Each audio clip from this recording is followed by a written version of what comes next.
ورجعنا مرة تانية وقهوة أشرف، ومعانا نشوى مصطفى وأحمد فتحي اللي منورنا، ومنورنا كمان بقى ناس عاملين فكرة جميلة جدا، أحمد وياسمين مصطفى ما انا عارف احمد وياسمين الاثنين اتعرفتوا ببعض، اتجوزوا وخلفتوا مصطفى. شفتي بصي انت مستعجله يا نصر. ومصطفى ابنكم ما شاء الله. انتوا ايه المشروع اللي انتوا عاملينه ده؟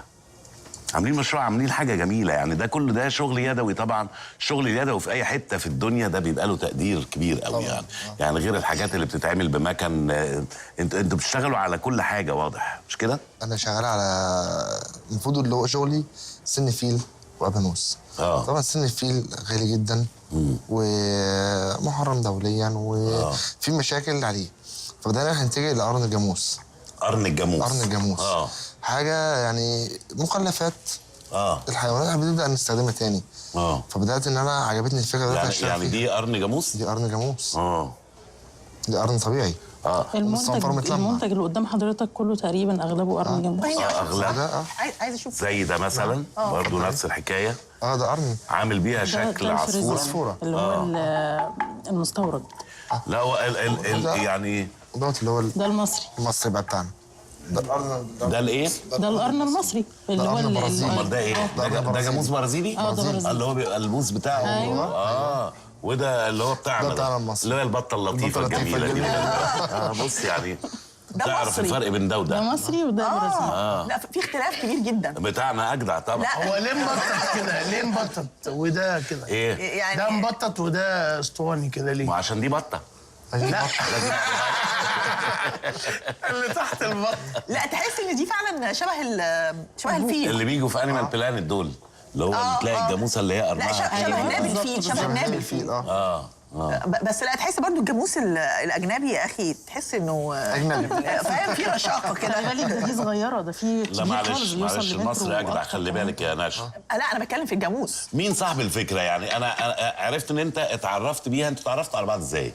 في الشغلانه نفسها يعني؟ شغل. يعني اتعرفنا على بعض. الشغل اللي جات لي بتطلب مني اوردر عاوز. انت كنت بتعملي شغل؟ انا عندي ورشه بالفعل في المنصوره والله. فطلب مني يدعو للعكاز بس تكون على هيئه حيوان.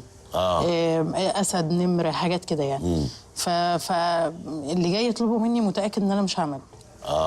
متاكد. جاي تحدي يعني. هو جاي متاكد ان انا مش هعرف اعمله.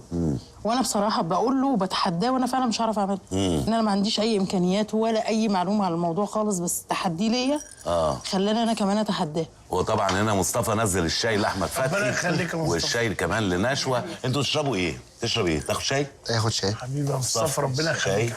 شاي. معلش هنتعبك يا درش. 3 شاي.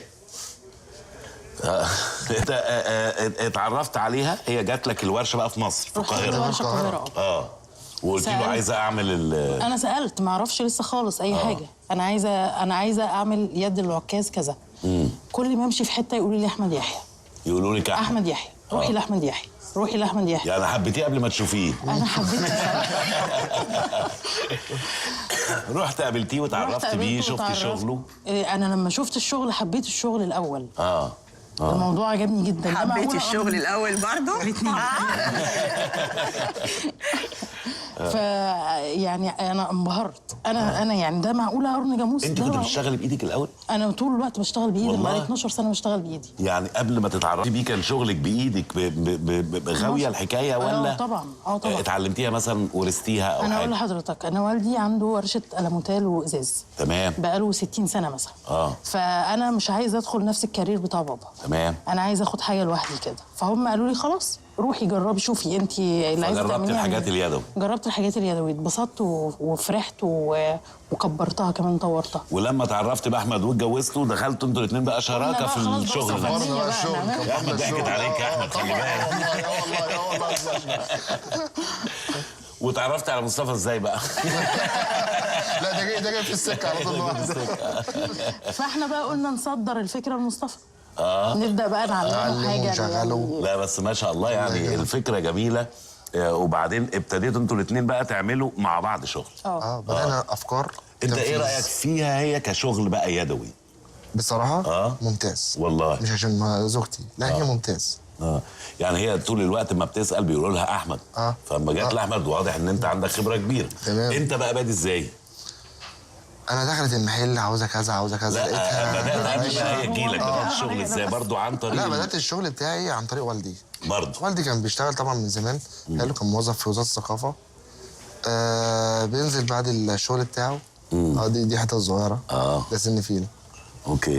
دي على حضرتك برضه. فكان بينزل بعد الوظيفه بتاعته، كان بينزل المحل بياخدني معاه، علمني، بدات حبيت الشغلانه اللي حبيتها. بدات بقى انا اطور فيها واستغل كل حاجه. هي ممتعه يعني عارف لما تمسك حاجه وتعملها ويطلع منها شكل، دي حاجه ممتعه جدا. صعبه قوي، عايزه موهبه كبيره قوي. مش اي حد يعرف يعمل ده. وبص هي كمان تدريب يعني يعني موهبه حاجه. بص ده ده مشط. ما يعملش كهرباء في الشعر يعني حاجه قرن جاموس. وده نفس الحكايه برضه بالاشكال دي. بص الشكل عامل، هو طبعا مش هينفعني اليومين دول.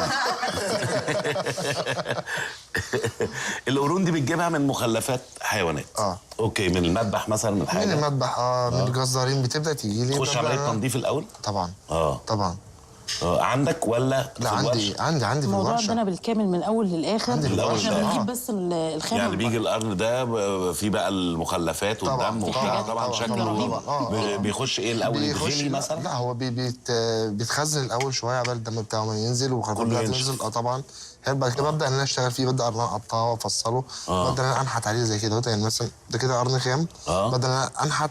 طب واللمعه دي بتديها له بالبول بتاع زي فرشه او حاجه؟ فرشه التلميع. هي اللي بتدي اللمعه دي. ده دور الاستاذ ده بقى. ده مصطفى. انت لسه ما عملتش شغل بايدك يا مصطفى؟ لا انا لسه بتعلم.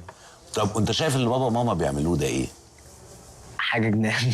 حاجه كويسه، انت مبسوط بيها؟ طبعا. ده في سنه كام يا مصطفى؟ انا ثالثه ثانوي. ثالثه ثانوي يا احمد. يعني انت في ثالثه ثانوي اشتغلت؟ ايه؟ ما انت سمعت الجمله. انت سمعت الجمله. ثالثه ثانوي؟ لا ما كنتش بشتغل لحد دلوقتي، ما بشتغلش. لا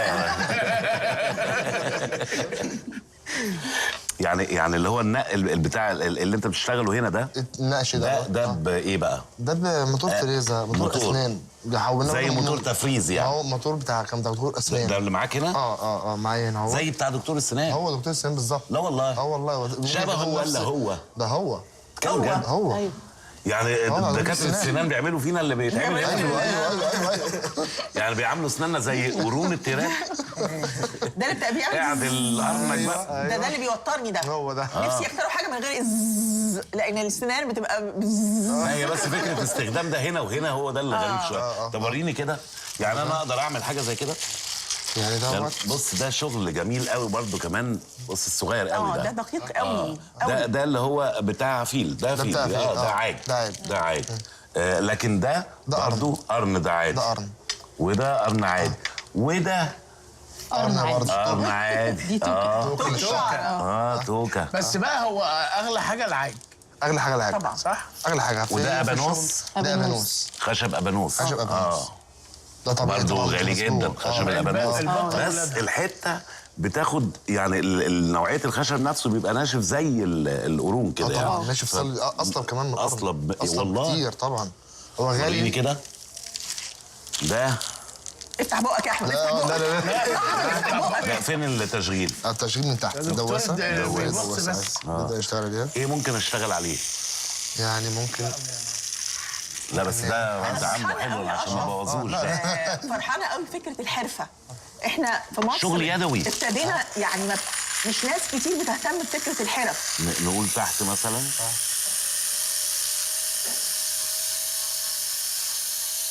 ايه ده اشرف؟ ما شاء الله عليك، انت شاطر اهو. طبعا. الله. لا كده اشرف ايه؟ هو بيعمل الخطوط بتاعت التمساح من تحت كويس. هو بس عايز يشوف ايه في بطن التمساح من جوه. يفتح كده بالراحه. اشرف نبي عايز العب حبه. عايزه ايه؟ عايز العب مره كده. ها؟ بقول لك حاجه. طب اجي اعمل دي ممتعه جدا. تعالي تعالي. اقوم من جنبها ولا ايه؟ اروح فين؟ ايوه. اروح في اي حته؟ اعملي الخطوط اللي احنا قلنا عليها، بس امسكيها عدل بقى زي القلم. امسكيها زي القلم. لا واحد حضرتك انت. انا بقول لا امسكيها زي القلم. انا قلت قوم انت من يعني كده هيجي ايده عليها. مفيش حاجه. قوم انت من جنبها، قوم من جنبها. طيب ماشي، يعني امسكها زي فاهمين القلم. الموضوع. ايوه. لا بس ما تخافيش ما تخافيش ما تخافيش ما تخافيش. الله انت ما عملتيش حاجه. بتتزحلق. نشفي ايدك ما تخافيش. ما انت انا همسك لك انا اهو. لا انت بتتخرم تروح داخله. بص بس بالراحه كده. بصي دي ما بتعورش، البوز نفسه ده هو اللي بيعور، لكن دي نفسها ما بتعورش. الماسكه دي اهم جزء. طب ما انا لا امسكها كده اهي زي القلم اهي وتقومي دايسه كده. طب خلاص انا بقى اخر مره. شفتي؟ لا هو الجميل كمان ان ممكن حد بجد يعني زي ما انت بتقولي انت اشتغلتي ده بايدك وبتعملي ده، فهو مش عايز مجهود بدني زي ده شغلانه قويه جدا. لا محتاجه مجهود بدني قوي جدا والله. وتركيز قوي جدا. لكن مجهود بدني شغل يدوي. الهد ده صعب جدا. قصه ان انا الاول يبقى معانا الحته كده اصلا مصمطه لسه مش ده عشان من الاول، بس اكيد آلات تانية غير دي. آلات تانية غير دي طبعا. طبعا. واحنا وآلات برضه مخترعين احنا اللي عاملينها. الآلات. خلي بالك الآلات دي مش متاحة، احنا اللي عاملينها. بتصنعيها؟ احنا ايه بمواتير معينه؟ الموتور بنجيبه بنعمله قد التجهيز اللي احنا عاوزين نشتغل عليها. موتور ليه اسطوانه مثلا؟ هو شبه موتور الميه. اسطوانه قطاعي.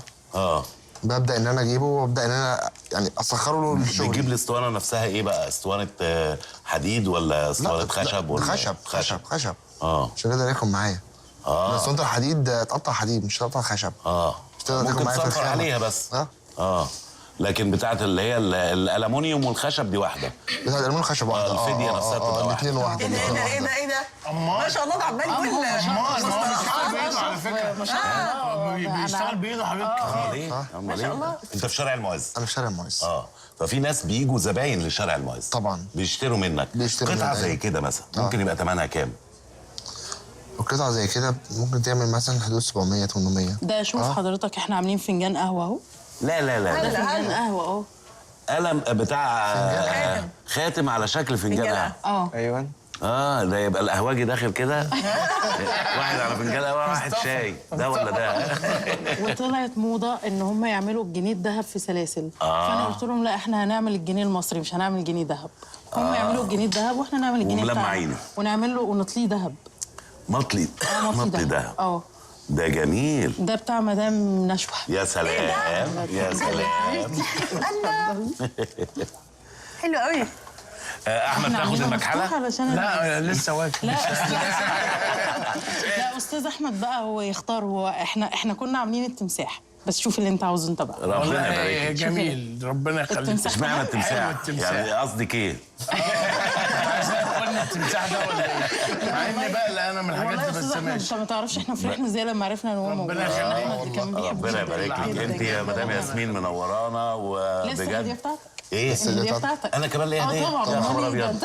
انت ليك اطول هديه موجوده. يا نهار ده ابيض. دي اكبر هديه فيك. اكبر هديه. يا خبر ابيض. ربنا يبارك لك. تسلمي. ده بس كفايه ذوقكم وكفايه ان انتوا نورتونا وانتوا بجد نجوم في شغلكم. يعني ربنا يبارك لكم ويبارك لك يا مصطفى وكبر المشروع بتاع بابا. مفيش بقى لا انا عايش في جلباب ابي بالعكس.